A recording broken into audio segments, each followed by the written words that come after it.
Hello friends, welcome back சித்தர்வாக் channel நண்பர்களே. இன்றைக்கி இந்த வீடியோவில் பார்த்தீங்கன்னு வச்சுக்கோங்களேன், மிக மிக முக்கியமான ஒரு ஜோதிட தாள்களை தான் இப்போ இந்த வீடியோவில் அதிரடியாக பார்க்க போகிறோம். ஆக்சுவலி டிசம்பர் மாதம் பிறக்கிறதுக்கு இன்னும் ஒரு சில நாட்கள் மட்டுமே இருக்குது. டிசம்பர் மாதம் பிறந்ததுக்கு பின்னாடி நவக்கிரகங்களிடையே சுபக்கிரகமாக கருதப்படக்கூடிய சுக்கிரன் பயிற்சி ஆக போகிறாரு. டிசம்பரில் நடக்கக்கூடிய இந்த சுக்கிரனுடைய பயிற்சி இருமுறை நடக்க போகுது. இதனால் ஒவ்வொரு ராசிக்காரங்களுக்கும் ஜாக்பாட் அடிக்கும். அந்த ஜாக்பாட் அடிக்கிறது உங்கள் ராசிக்கு இருக்கா இல்லையா என்பதை நீங்கள் தெரிஞ்சு பலனடையணும். அதனால் இந்த சுக்கிர பயிற்சினால் ஒவ்வொரு ராசிக்காரங்களுக்கும் என்ன நடக்கும் அப்படிங்கிறத ஷேர் பண்ண போகிறேன். அதில் ஃபஸ்ட்டு இந்த வீடியோவில் மேஷ ராசிக்காரங்களுக்கு ஷேர் பண்ண போகிறேன். மேஷ ராசிக்காரங்க உங்கள் ராசிக்கு என்ன மாதிரியான இந்த மாற்றங்கள் சுக்கிரனால் வருங்கிறத தெரிஞ்சுக்குங்க. ஸோ சுக்கிரன் பார்த்தீங்கன்னு வச்சுக்கோங்களேன், குறிப்பிட்ட சில நாட்களுக்கு ஒரு முறை மாறுவார். அந்த மாதிரி சுக்கிர பயிற்சி இந்த டிசம்பர் மாதம் இருமுறை நடக்க போகுது. அதனால் உங்கள் ராசிக்கு என்ன மாதிரியான பலன் கிடைக்கும், உங்களுக்கான பரிகாரம் என்ன செய்யணுங்கிறது எல்லாமே இந்த வீடியோவில் தெரிஞ்சுக்குங்க. ஃபஸ்ட்டு செல்வம், ஆடம்பரம், திருமண சுகம் உள்ளிட்டவற்றை வழங்கக்கூடியவர் சுக்கிர பகவான். இவர் தான் நம்மளுடைய வாழ்க்கையில் சுகத்துக்கு காரணமாக இருக்கிறாரு. இவர் டிசம்பர் மாதத்தில் மகர ராசியில் தொடர்ந்து கும்ப ராசியில் பயிற்சிக்க இருக்கிறாரு. இதன் காரணமாக 2025 ஜனவரி வரை சில ராசியை சேர்ந்தவர்களுக்கு பல விதத்தில் அற்புதமான பலன்களை கிடைக்க செய்வார். அதில் மேஷ ராசிக்காரங்களுக்கு என்ன பலனை கிடைக்க செய்வாருங்கிறத தான் பார்க்க போகிறோம். நவக்கிரகங்கள்லேயே முதன்மையான சுபக்கிரகமாக கருதப்படுவது இவர் தான். செல்வம், வசதி வாய்ப்பு, ஆடம்பரம், திருமணம், சுகம் உள்ளிட்டவற்றை அள்ளித்தரக்கூடிய சுக்கிர பகவான் ரொம்ப முதன்மையான கிரகம் என்று சொல்லலாம். டிசம்பர் மாதத்தில் 2ஆம் தேதி மகர ராசிக்கும் 28ஆம் தேதி கும்ப ராசிக்கும் பயிற்சி ஆகிறாரு. இதன் காரணமாக டிசம்பர் மாதம் முழுவதுமே உங்கள் ராசியை சேர்ந்தவர்களுக்கு பல வாய்ப்புகளும் மங்கள நிகழ்வுகளும் தொழில் வியாபாரம் செய்யக்கூடியவர்களுக்கும் முன்னேற்றத்தையும் காண போகிறீங்க. அந்த அதிர்ஷ்டம் உங்கள் ராசிக்கு எந்த அளவுக்கு இருக்குது அப்படிங்கிறத தான் நான் உங்களுக்கு ஷேர் பண்ண போகிறேன். ஸோ மேஷ ராசியில் பிறந்தவங்க உங்களோட நட்சத்திரத்துக்கு ஏற்ப என்ன பலன் கிடைக்குங்கிறத தெரிஞ்சுக்குங்க. அதே போல் இந்த சுக்கிர பயிற்சியில் சுக்கிரன் சுபமாக இருக்கிறதுக்கு பரிகாரங்களும் செய்யணும். அது என்னங்கிறதும் உங்களுக்கு வீடியோவில் ஷேர் பண்ணுறேன். அதையும் தெரிஞ்சுக்குங்க. மேஷ ராசிக்காரங்களுக்கு இந்த சுக்கிர பயிற்சி காரணமாக உத்தியோகத்தில் பதவி உயர்வு உண்டாகும். அது மட்டும் இல்லாமல் சுக்கிரனுடைய அமைப்பானது உங்களுக்கு சாதகமான பலன்களை தரக்கூடியதாக இருக்க போகுது. பல நாட்களாக தடைப்பட்டு வந்த வேலைகள் இனி உங்களால் ஈஸியாக முடிக்க முடியும். நிதி லாபம், வருமான வாய்ப்புகள் நீங்கள் எதிர்பார்க்காத அளவுக்கு உங்களுக்கு அமையும். அது மட்டும் இல்லாமல் உத்தியோகத்தில் உங்களுக்கு பணியிட சூழல் நீங்கள் எதிர்பார்க்காத அளவுக்கு சாதகமாக அமையும். வேலை தேடுபவர்களுக்கு கூட எதிர்பார்த்த நல்ல வேலை கிடைக்க அதிக வாய்ப்பு இருக்குது. வேலை மாற்றம் வேணும்னு நினைக்கிறவங்களுக்கு கூட புதிய வாய்ப்புகள் தேடி வரும். அதனால் குடும்பத்தில் மகிழ்ச்சியானது அதிகரிக்கும். மகிழ்ச்சி அதிகரிக்கக்கூடிய மாதிரி இந்த சுக்கிர பயிற்சி உங்களுக்கு அமைய போகுது. ஸோ இவ்வளோ நேரம் சுக்கிர பயிற்சி உங்களுக்கு என்ன மாதிரியான பலன்களை தரும் அப்படிங்கிறத பொதுவாக பார்த்தோம். இப்போ உங்களோட நட்சத்திரத்துக்கு ஏற்ப என்ன பலன் நீங்கள் பெற போகிறீங்கிறத சொல்ல போகிறேன். மேஷ ராசிக்காரங்க உங்களோட நட்சத்திரத்துக்கு ஏற்ப என்ன பலன் கிடைக்குங்கிறதையும் தெரிஞ்சுக்குங்க. ஃபஸ்ட்டு மேஷ ராசி அஸ்வினி நட்சத்திரத்தில் பிறந்தவங்க உங்களுக்கு சொல்லப்பட்டிருக்கு. உங்களுக்கு இந்த சுக்கிர பயிற்சினால் பயணங்கள் செல்ல வாய்ப்பு கிடைக்கும். கிடைச்ச வாய்ப்பை பயன்படுத்தி பயணங்கள் மேற்கொள்ளலாம். அப்புறம் உறவினர்களிடம் பார்த்தீங்கன்னு வச்சுக்கோங்களேன், வீண் வாக்குவாதங்கள் பண்ணக்கூடாது. ஏன்னா வீண் வாக்குவாதங்கள் பண்ணிங்கன்னா அதில் உங்களுக்கு தான் நஷ்டம் ஏற்படும். அதனால் வீண் வாக்குவாதங்களை தவிர்க்கிறது நல்லது என்று சொல்லப்பட்டிருக்கு. அப்புறம் காரிய தாமதம் ஏற்படும், இருந்தாலும் சாதகமான பலன் கிடைக்கும். அதனால் பொறுமையோடு இருக்கணும்னு சொல்லப்பட்டிருக்கு. அப்புறம் நீண்ட நேரம் கண் விழிப்பதை இந்த டைம் தவிர்க்கணும். இல்லைனா கொஞ்சம் கண்ணுக்கு ப்ராப்ளம் வரும். உங்களுடைய வேலைகளை அன்றைய தினமே முடித்து விடுவது வெற்றிக்கு வழிவகுக்கும். அன்னன்னைக்கு வேலைகளை அன்னன்னைக்கே முடிக்க முயற்சி பண்ணுங்க. ஸோ மேஷராசி அஸ்வினி நட்சத்திரத்தில் பிறந்தவங்களுக்கு இந்த மாதிரியெல்லாம் இருக்கணும் என்று சொல்லப்பட்டிருக்கு. ஸோ இந்த சுக்கிர பயிற்சியில் இந்த மாதிரி இருந்தீங்கன்னா லாபம் உங்களுக்கு கிடைக்கும்.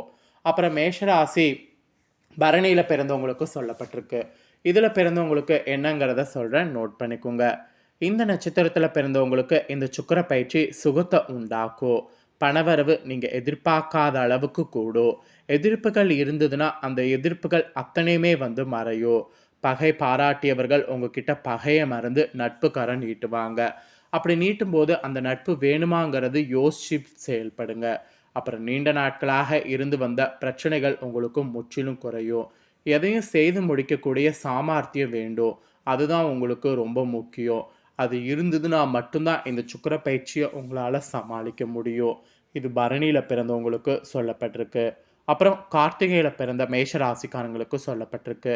இதில பிறந்தவங்களுக்கு என்ன சொல்லப்பட்டிருக்குன்னா, இந்த சுக்கிர பயிற்சி உங்களுக்கு வாக்குவன்மையால காரியங்கள்ல அனுகூலம் ஏற்பட செய்யும். சூரியனுடைய சஞ்சாரத்தினால வேலை தவறி உண்ண வேண்டியது இருக்குல்ல, அத மட்டும் தயவு செய்து மாத்திக்கணும்னு சொல்லப்பட்டிருக்கு. அப்புறம் வாகன, வீடு ஆகியவற்றால் செலவு ஏற்படும். அத கொஞ்சம் மேனேஜ் பண்ணிக்கோங்க. அப்புறம் அடுத்தவர் பிரச்சனைகள்ல தலையிடுவத தவிர்த்துக்குங்க. இல்லன்னு வச்சுக்கோங்களேன், அது உங்களுக்கே வந்து பெரிய பிரச்சனையாக மாறிவிடும். அதனால நீங்க உண்டு, உங்க வேலை உண்டுன்னு இருக்கிறது நல்லது. ஸோ ஆக மொத்தம் மேஷ ராசிக்காரங்க உங்களோட நட்சத்திரத்துக்கு ஏற்பவும் இந்த சுக்கிர பயிற்சியில என்ன பலன் கிடைக்குங்கிறத சொல்லிட்டேன். இப்ப அடுத்ததா உங்களுக்கான பரிகாரம் வந்து சொல்லப் போறேன். ஆக்சுவலி இந்த சுக்கிர பயிற்சியில தினமுமே கந்தசஷ்டி கவசம் படித்து முருகனை வணங்கினால் கஷ்டங்கள் நீங்கும். எதிர்ப்புகள் வந்து விலகும். எதிர்பார்த்த காரிய வெற்றி உண்டாகும். ஸோ இத மட்டும் செய்திடுங்க. அப்புறம் உங்களுக்கு அதிர்ஷ்ட கிழமைன்னு பார்த்தீங்கன்னா, இந்த சுக்கிர பயிற்சியில திங்கள், வியாழன், வெள்ளின்னு சொல்லப்பட்டிருக்கு. இந்த 3 கிழமையில உங்களுக்கு எது செய்யறதா இருந்தாலும் செய்தா, அதுல உங்களுக்கு வெற்றியானது கிடைக்கும். அதனால இந்த 3 கிழமைய மட்டும் மிஸ் பண்ணிறாதீங்க. இன்னொரு ஒரு முக்கியமான விஷயம், சுக்கிர பயிற்சியில உங்களோட சில பேருக்கு சுக்கிர தோஷை ஏற்பட வாய்ப்பிருக்கு. இந்த சுக்கிர தோஷத்துல தப்பிப்பதற்கு பரிகாரமும் சொல்றேன், அதையும் தெரிஞ்சுக்குங்க. அதுக்கு முன்னாடி சுக்கிர தோஷம் என்னங்கிறத சொல்றேன், அதையும் தெரிஞ்சுக்குங்க. களத்திரக்காரகன் என அழைக்கப்படக்கூடிய சுக்கிர பகவான் ஜாதகத்துல அமைந்திருக்கிறத பொறுத்து உங்களுக்கு நற்பலனையோ அல்லது அதுவே தோஷமாக மாறக்கூடிய அமைப்பு இருக்கு. எந்த கிரக அமைப்பால் சுக்கிர தோஷம் ஏற்படும், அதனால என்ன பிரச்சனை உண்டாகும் அப்படிங்கிறத உங்க ராசிக்கு ஷேர் பண்றேன், அதை தெரிஞ்சுக்குங்க. உங்களுடைய ஜாதக கிரக அமைப்பை பொறுத்து தான் உங்களுடைய வாழ்க்கை எப்படி இருக்க போகிறது என்பது விதி. அந்த கிரக அமைப்புல சில கிரக அமைப்பு நமக்கு யோகம் எனவும், சில அமைப்பு நமக்கு தோஷம் எனவும் கூறப்படும். அப்படி சுக்கிர தோஷம் எப்படி ஏற்படுது அப்படின்னு பார்த்தம்போது, அதுல வந்து ஒரு சில விஷயம் ஜோதிடர்கள் சொல்லியிருக்காங்க. அதனால என்ன பிரச்சனைகள் ஏற்பட வாய்ப்பிருக்கு என்பதும் உங்களுக்கு சொல்லியிருக்காங்க. பொதுவாவே ஜோதிடத்தின்படி சுக்கிர பகவான் உங்களுக்கு திருமண வாழ்க்கை, மன வாழ்க்கையில மகிழ்ச்சி தருவாரு. அப்புறம் அழகு, காதல், பொருள், ஆடம்பரம், வசதி போன்ற பல விஷயங்கள தரக்கூடியவரும் இருக்கிறாரு. மேலும் இவர் பார்த்தீங்கன்னு வச்சுக்கோங்களேன், ரிஷபம், துலா ராசிக்கு அதிபதியாக வந்து இருப்பாரு. அது மட்டும் இல்லாம சுக்கிர பகவான் மீன ராசியில உச்சமும், கன்னி ராசியில நீசமும் வந்து அடைவாரு. சனி, ராகு, கேது, புதன் ஆகிய கிரகங்களோடு சுக்கிரன் நட்பு கிரகமாகவும், சூரியன், சந்திரன், செவ்வாய் ஆகிய கிரகங்கள் சுக்கிரனுக்கு பகை கிரகங்களாகும். இவர் வந்து சுமார் 23 நாட்களுக்கு ஒவ்வொரு ராசியில சஞ்சரிக்கக்கூடியவர். ஒருவருடைய ஜாதகத்துல சுக்கிரன் அமைப்பு எப்படி தோஷத்த உண்டாக்குங்கிறது நாம கண்டிப்பா தெரிஞ்சு, அதற்கேற்ப எளிய பரிகாரத்த நாம செய்திரணும். இல்லன்னா நமக்கு ஆப்பு. இப்ப சூரியன் பார்த்தீங்கன்னு வச்சுக்கோங்களேன், விருச்சிக ராசியில பயணம் செய்றாரு. இந்த டைம் வந்து கரெக்ட்டா பார்த்தீங்கன்னு வச்சுக்கோங்களேன், சுக்கிர பயிற்சி டிசம்பர்ல 2 முறை நடக்கப்போது. அப்புறம் சுக்கிர தோஷம் இதனால மேஷ ராசிக்காரங்களுக்கு ஏற்படுது. ஸோ எதிரெதிர் அல்லது எதிர்க்கிரகங்களாக கருதப்படக்கூடிய சுக்கிரன், குரு 2மே இணைந்திருக்கிறது ஒரு வகை சுக்கிர தோஷம்.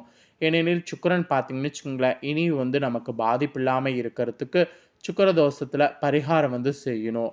அத ஆல்ரெடி நான் உங்களுக்கு சொல்லிட்டேன். இருந்தாலும் இன்னொரு டைம் ஒரு பரிகாரம் வந்து சொல்றேன். அதை வந்து தெரிஞ்சுக்குங்க.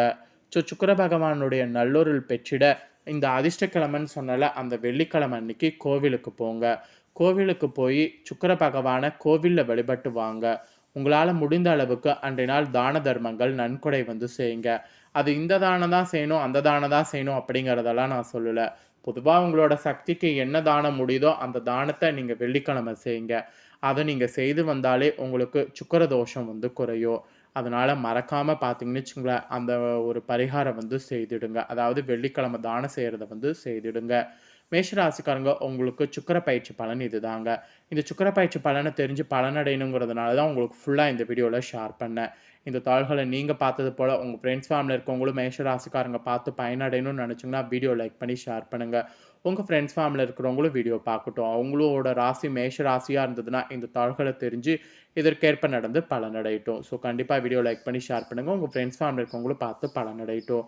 மேலும் இதே போல புதிய அப்டேட்டான நெறைய வீடியோ நம்ம சேனல்ல போடப்படும். அதை எல்லாத்தையுமே உடனுக்குடனே தெரிந்து கொள்ள மறக்காம நம்ம சேனல சப்ஸ்கிரைப் பண்ணுங்க. கூட பெல் பிரஸ் பண்ணுங்க. அத நீங்க பண்ணிட்டீங்கன்னா, நான் போடுற மற்ற அப்டேட்டான எல்லா வீடியோஸும் உடனுக்குடனே தெரிந்து கொள்ளலாம். ஸோ மறக்காம பண்ணுங்க. இதே போல சுவாரஸ்யமா வேறொரு புதிய அப்டேட்டான தகவல்களோட மீண்டும் இன்னொரு ஒரு புதிய வீடியோல வந்து உங்கள சந்திக்கிறேன். ஸோ சப்ஸ்கிரைப் மட்டும் பண்ணாமல் இருக்காதீங்க. ஃபஸ்ட்டு சப்ஸ்கிரைப் பண்ணி பெல் பண்ண ப்ரெஸ் பண்ணிடுங்க. வேறொரு வீடியோவில் சந்திக்கிறேன். நன்றி.